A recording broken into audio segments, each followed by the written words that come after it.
Hello and welcome. सर्वांचं स्वागत आहे पराग सर मॅथ्स क्लासमध्ये. तर जेईच्या सिरीजमध्ये आपण पोहोचलो होतो distance between parallel line and distance of a point from the given line. त्यातच काय ॲप्लिकेशन करू की find the coordinate of a point on x plus y plus 3 equal to 0. म्हणजे एक लाईन आहे आपल्याकडे x प्लस वाय प्लस 3. आता एक लाईन करू आपण इथे. लाईनचं इक्वेशन काहीतरी आहे आणि मी दाखवायचं तुम्हाला ड्रॉ करतो. प्रॅक्टिस चांगली आहे. x plus y plus 3 equal to 0 एक लाईन आहे. ओके. अँड या लाईनवर कुठेतरी एक पॉइंट आहे म्हणते तोच डिस्टन्स फ्रॉम द लाईन. आता या लाईनवरचा पॉइंट आहे ज्याचा डिस्टन्स दुसऱ्या लाईन पासून. आता सगळ्यात पहिले चुकी काय होते, लोक अज्युम करते की दोन लाईन मधलं डिस्टन्स विचारलेला आहे. दोन लाईनचं डिस्टन्स केव्हा पॉसिबल आहे, जेव्हा दोन लाईन पॅरलल असतील. दोन लाईन केव्हा पॅरलल असतात, जेव्हा याचे कोएफिशियंट सेम असतात. इथे 1 आहे, इथे 1, इथे 1 आहे, इथे 2 आहे. कोएफिशियंट सेम नाही तर ही लाईन कुठेतरी जाऊन काय करणार आहे, इंटरसेक्ट करणार आहे. ही जी लाईन आहे दुसरी x plus 2y plus 2 equal to 0, या लाईन पासून पॉइंटचं डिस्टन्स किती असलं पाहिजे, √5.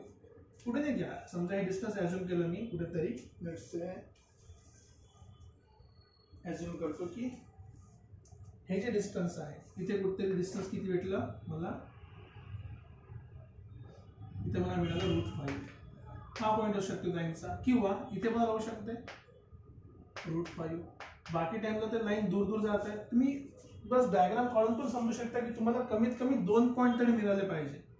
2 पॉइंट तरी मिळाले पाहिजे. आता क्वेश्चन असा आहे की आपल्याकडे x आणि y हे दोन व्हेरिएबल आहे. सॉल्व्ह करायला आपल्याकडे एकच इक्वेशन आहे.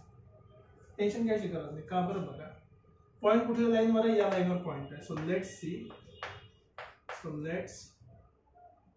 we have equation x plus y plus 3 equal to 0, किंवा y equal to किती होणार, y equal to हा x तिकडे गेला तर -x, तिकडे गेला तर -3. मग जर या लाईनवर कुठलाही पॉइंट असेल तो या इक्वेशनला सॅटिस्फाय करेल. आणि आपल्याला ही लाईन कधी भेटते, जेव्हा आपण एखाद्या फंक्शन मध्ये, तुम्हाला आठवत असेल, एखाद्या फंक्शन मध्ये जेव्हा मी x ची व्हॅल्यू इनपुट देतो ते फंक्शन मध्ये प्रोसेस होते. आपल्याला काय भेटते, y ॲज आउटपुट मिळतो आणि मग आपल्याला मिळते x, y पॉइंट. आणि हा x, y पॉइंट जेव्हा आपण प्लॉट करतो तर आपल्याला काय मिळते, एक स्ट्रेट लाईन. सो बेसिकली मी इथे इनपुट देणार आहे. So let's say put x equal to t. x ची व्हॅल्यू जर t असेल, या लाईनवर x ची व्हॅल्यू मी काय अज्युम केली आहे, t अज्युम केली आहे. मग x जर t असेल तर y किती भेटणार. So y is equals to -t आणि -3. आता हा माझा पॉइंट झाला.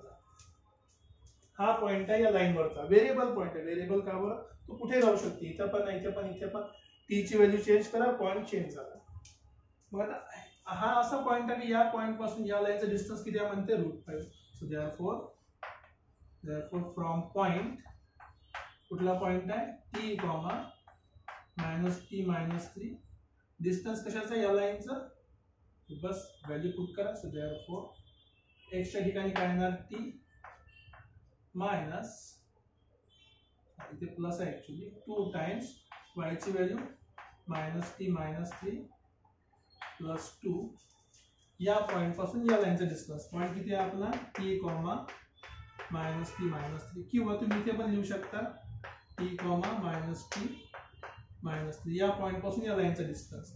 x च्या ठिकाणी x चे कोऑर्डिनेट, y च्या ठिकाणी y चे कोऑर्डिनेट, डिवाइड बाय √. याचा कोएफिशियंट किती आहे, 1, तर 1 चा स्क्वेअर.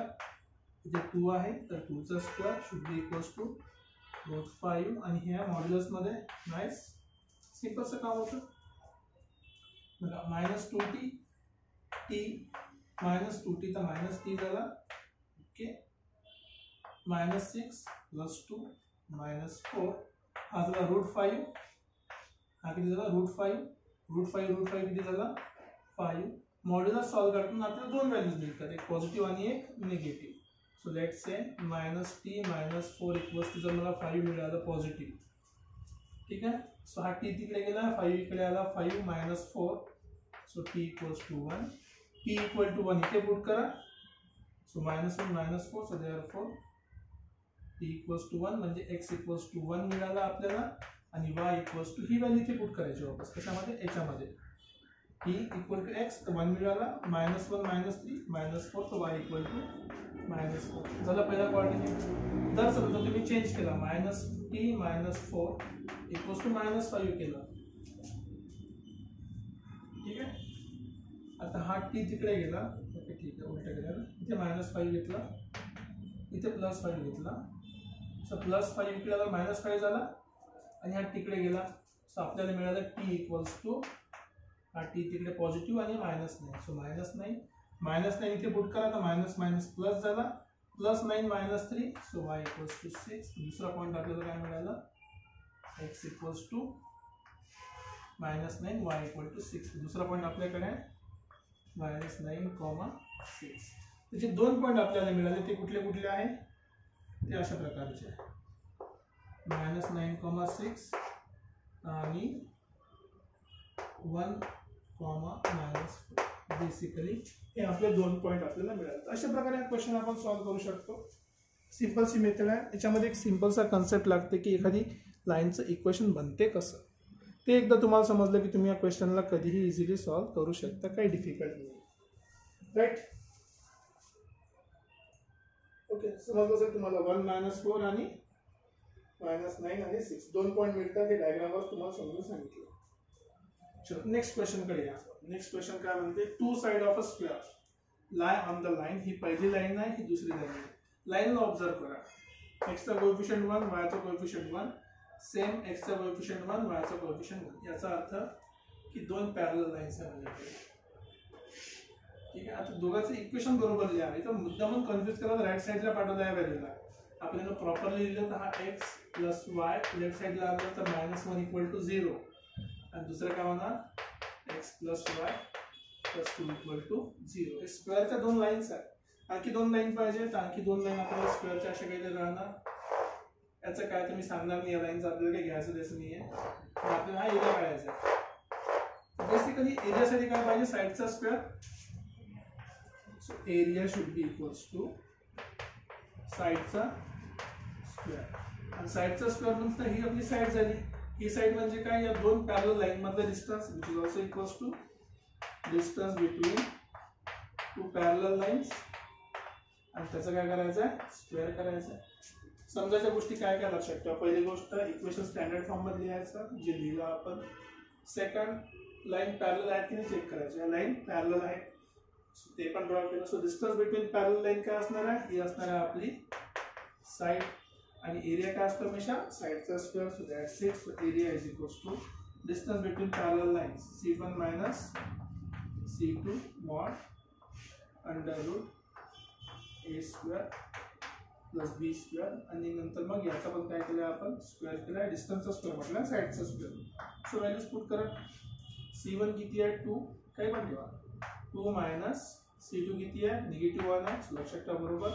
डिवाइड बाय √, x चा कोएफिशियंट 1 आहे, y चा कोएफिशियंट पण 1 आहे. याचा पाहिजे मला स्क्वेअर. 2 - प्लस. सो 2 + 1 3, 3 चा स्क्वेअर 9 आणि 1 + 1 2, 2 चा √2 चा स्क्वेअर. सो बेसिकली एवढा सिंपल सा क्वेश्चन होता की area of a square is 9/2 square units. Simple सा क्वेश्चन, सिंपल सा लॉजिक. आणखी एक क्वेश्चन बघूया काय आहे तर, मग थोडं स्टॉप करूया. एक चांगला क्वेश्चन सॉल्व करतो आपण की find the equation of line passing through. या पॉइंट मधून लाईन पास होता, okay. And having intercept of length 3. 3 लेंथचा इंटरसेप्ट पण आहे, पण त्याने ॲक्सिसवर नाही म्हटलं, तिथे समजून घ्यायचं. ॲक्सिस नाही म्हटलं. Having intercept of length 3 between the straight line. दोन लाईन मध्ये. आता दोन लाईनला ऑब्झर्व करा आधी. दोन लाईन कसे दिलेले आहे बघा. x चा कोएफिशियंट, y चा कोएफिशियंट आणि x चा कोएफिशियंट, y चा कोएफिशियंट सेम आहे. म्हणजे ह्या दोन लाईन का एकमेकाला पॅरलल आहे. तर ठीक आहे, ड्रॉ करू आपण काहीतरी. पहिली लाईन, दुसरी line. So L1 is L2 parallel आहे. हे दोन्ही पॉइंटला सॅटिस्फाय करणार नाही. चेक करून बघा. -8 21 -8 -21 नो सॅटिस्फाय. याला सॅटिस्फाय करत नाही, त्याला पण करणार नाही. ठीक आहे, असं काही रूल नाही आहे, पण चेक करून बघा. -8 -21 सेमच आहे ना, नाही करणार आहे. आता या लाईन मध्ये 3चा इंटरसेप्ट कट करणारी एक लाईन आहे. समजा ही लाईन आहे जी आपल्याला काढायची आहे. ठीक आहे, कुठून पास होत आहे? एका पॉईंट मधून. कुठल्या पॉईंट मधून? -2, -7 पॉईंट मधून पास होत आहे. नाईस. आणि हे जे लेंथ आहे, ही लेंथ आपल्याला दिली इंटरसेप्ट. सपोज याला म्हटलं मी ए आणि बी, ही लेंथ दिली आपल्याला 3. अच्छा, आता आपल्याला म्हटलं हे सगळं कंडिशन दिली आहे, तर आपल्याला काय करायचे? Equation of line passing through -2, -7. Okay, nice. ठीक. आता बघा काय करू आपण, 2 गोष्टी ते अप्लाय करू आपण लॉजिकचं. काय अप्लाय करायचं आहे? सपोज हे आहे डिस्टन्स. आता इथून मी एक परपेंडिक्युलर ड्रॉप केला, हा परपेंडिक्युलर ड्रॉप केला आहे. हा जो परपेंडिक्युलर आहे 2 पॅरलल लाईन मधला आहे.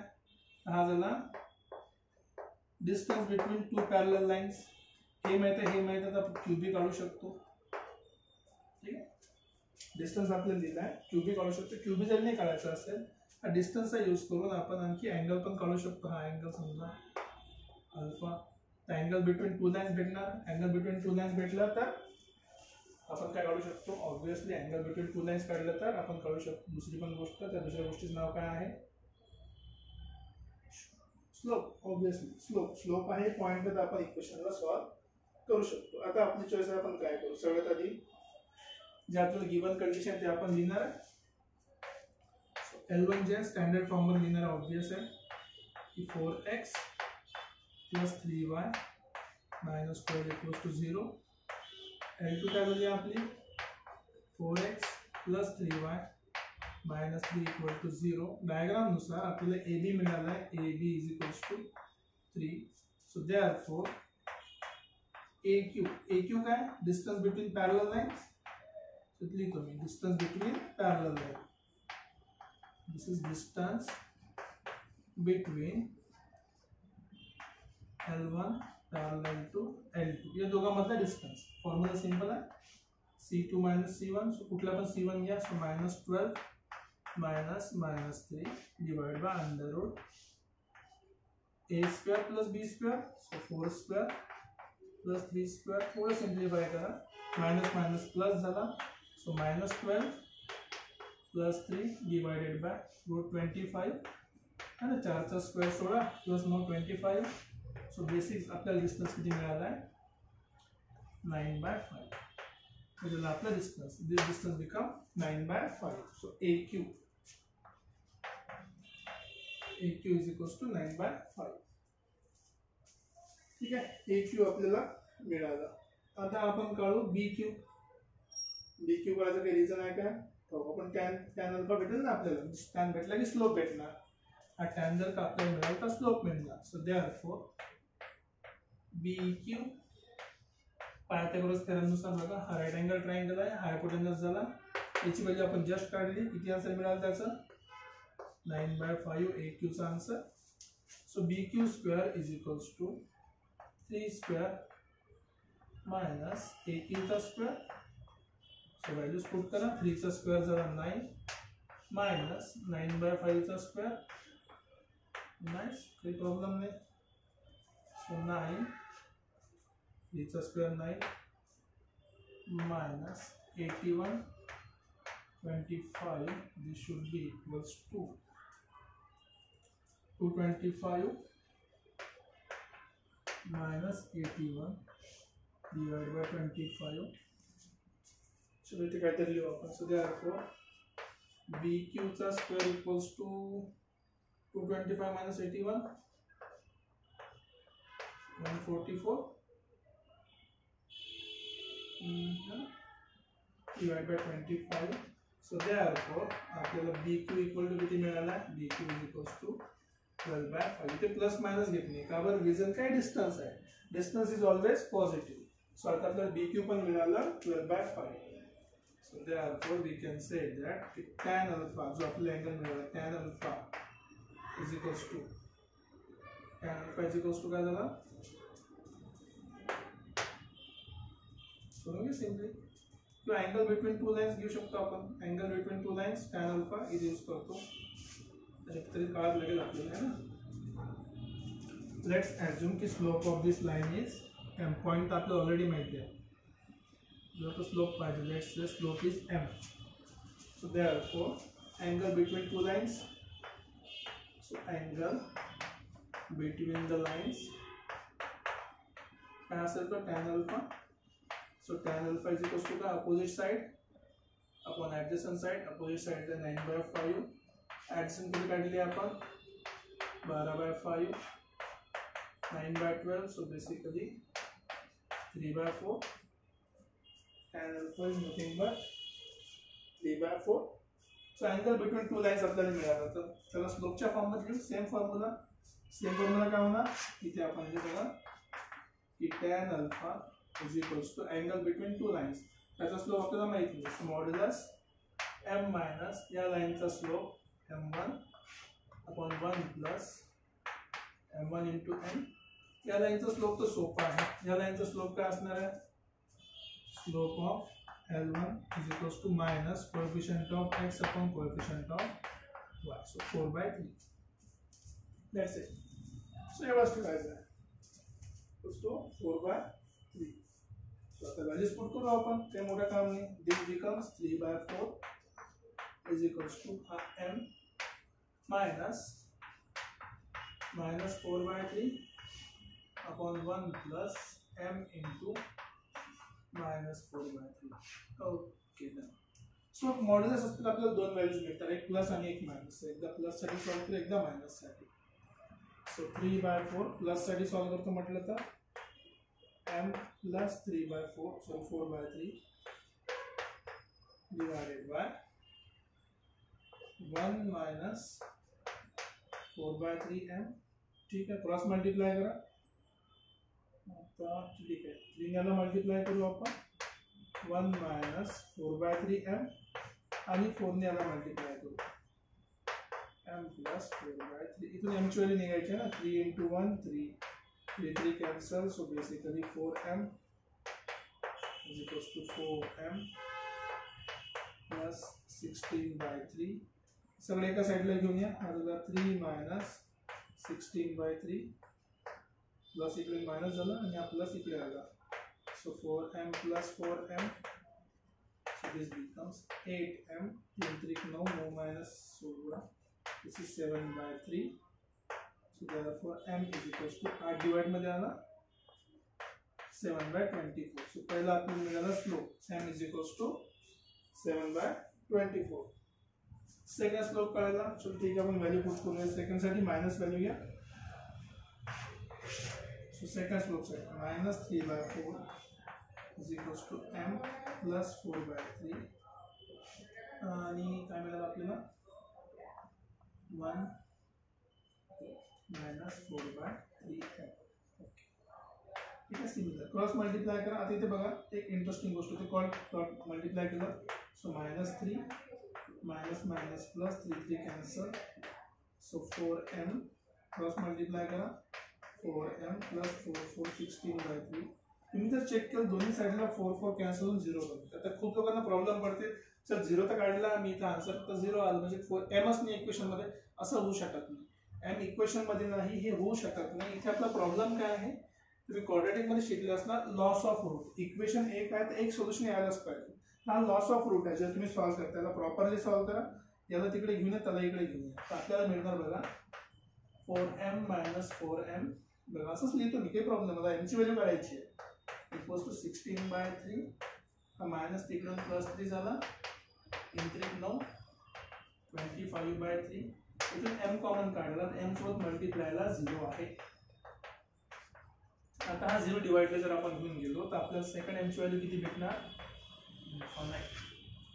बरं 2 स्लोप मिळाले. म्हणून तुम्हाला सांगतो की हे गोष्ट खूप इम्पॉर्टंट आहे. जे दिसायला ना आपण इग्नोर करतो, 4 आणि 4 कॅन्सल करतो. 4 आणि 4 कॅन्सल करायचा नाही, आपल्याला 2 व्हॅल्यूज मिळतात. आता आपल्याला स्लोप माहिती आहे, आपल्याला पॉइंट माहिती आहे. स्लोप पॉइंट फॉर्मने इक्वेशन सॉल्व करूया. चला, सो पॉइंट आपला ऑलरेडी आहे. पहिले हे इन्फायनाइट वाला यूज करू आपण. जर इन्फायनाइट असेल आपल्याला तर ऑलरेडी माहिती आहे, लाईन जर इन्फायनाइट असेल स्लोप तर पॅरलल टू वाय ॲक्सिस असते, है ना. इन्फायनाइट स्लोप आणि हा 0 स्लोप आहे. हा infinite slope parallel to Y axis. इथे कोणती व्हॅल्यू फिक्स असते, x ची व्हॅल्यू फिक्स असते. सो पहिला स्लोप इथे डायरेक्टच मिळाला. x equals to 2, so x equals to -2 किंवा x plus 2 equal to 0 for m equals to infinite. हा पहिला इक्वेशन आपल्याला मिळालं, x plus 2 equals to 0. पहिला इक्वेशन आपल्याला इथेच मिळालं, right, for slope equals to infinity. ठीक आहे. तर सेकंड इक्वेशन साठी आपल्याला स्लोप ठेवायचा आहे 7/24. तर कुठे लिहू, इथलं थोडं इरेज करतो मी. ओके, बस थोडासा मिनिट, थोडासा सबर ठेवा बस. ओके, थोडासा सबर करा. सेकंड केस मध्ये जर आपण m यूज केला आपला दुसरा, m is equals to 7/24, no problem. ठीक आहे. स्लोप फॉर्म्युला माहिती आहे, y minus y1 that is -7 is equals to 7/24 x minus x. Slope point form. So y plus 7 is equals to 7/24 x plus 2. Cross multiply करा, 24y plus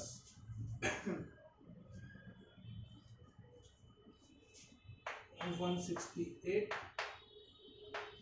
7x plus 14. सर्व एका साईडला घेऊन जायची आपली पद्धत आहे. तर एका साईडला घेऊन चला, जिथे x पॉझिटिव्ह असते तर 7x, हा y तिकडे गेला तर -24y, हा तिकडे -164 आणि प्लस 14 इक्वल्स टू 0. बस final touch 7x -24y -154 equals to 0. पहिलं इक्वेशन, दुसरं इक्वेशन, दोन डिफरंट स्लोप आणि वेगवेगळ्या कन्सेप्ट. सो एकाच क्वेश्चन मध्ये आपण angle between the lines, intersect of the line, parallel लाईनची condition, distance between parallel line, slope point फॉर्मचे इक्वेशन आणि लॉस ऑफ रूट, असे 5 ते 6 कन्सेप्ट एका क्वेश्चन मध्ये बघितले आहे. तर ठीक आहे, मला असं वाटतं की तुम्हाला समजलं असेल की आपण कुठे कुठे गोष्ट मिस करू शकतो, कुठे पॉईंटचा प्रॉब्लेम होऊ शकतो जे आपण लिहित नाही नॉर्मली. जर तुम्ही सगळ्या गोष्टी लक्ष ठेवलं असेल तुम्हाला हे कन्सेप्ट समजले असते. जर कोणाला काही डाऊट असेल तुम्ही मला विचारू शकता. आणि थोडंसं इक्वेशन मध्ये काही करेक्शन असं वाटते का पाहून दिसले तर 3 3 मग 9 तर -7/24 पाहिजे, -7/24. सो -7/24, सो -7 आणि हा झाला -14. सो दिस -7 तो सिम्प्लिफाय करा, 8 आणि 4 12, 182 मायनस सगळे प्लस राईट. बघा म्हटलं तुम्हाला काही ना काही चुका होतात, म्हणून बारीकाईने लक्ष ठेवणं महत्त्वाचं आहे. तर अशा प्रकारे आपण एक क्वेश्चन सॉल्व्ह केलेले आहे. काही डाऊट असेल तुम्ही तुमच्यासाठी कमेंट सेक्शन ओपन आहे. काही क्वेश्चन असला तर तुम्ही तो पण लिहू शकता. कुठला कन्सेप्ट एक्सप्लेन करायचा असेल तो पण तुम्ही कमेंट सेक्शनमध्ये लिहू शकता. तो तुमचा क्वेश्चन किंवा तो कन्सेप्ट सॅटर्डे संडेला किंवा फ्रायडेला पण घेतला जाईल. ओके, तर समजलं असेल तर लाईक, शेअर आणि सबस्क्राईब करत चला. भेटूया परत पुढच्या लेक्चरमध्ये आणखी नवीन टॉपिकसोबत. Till then take care, bye bye.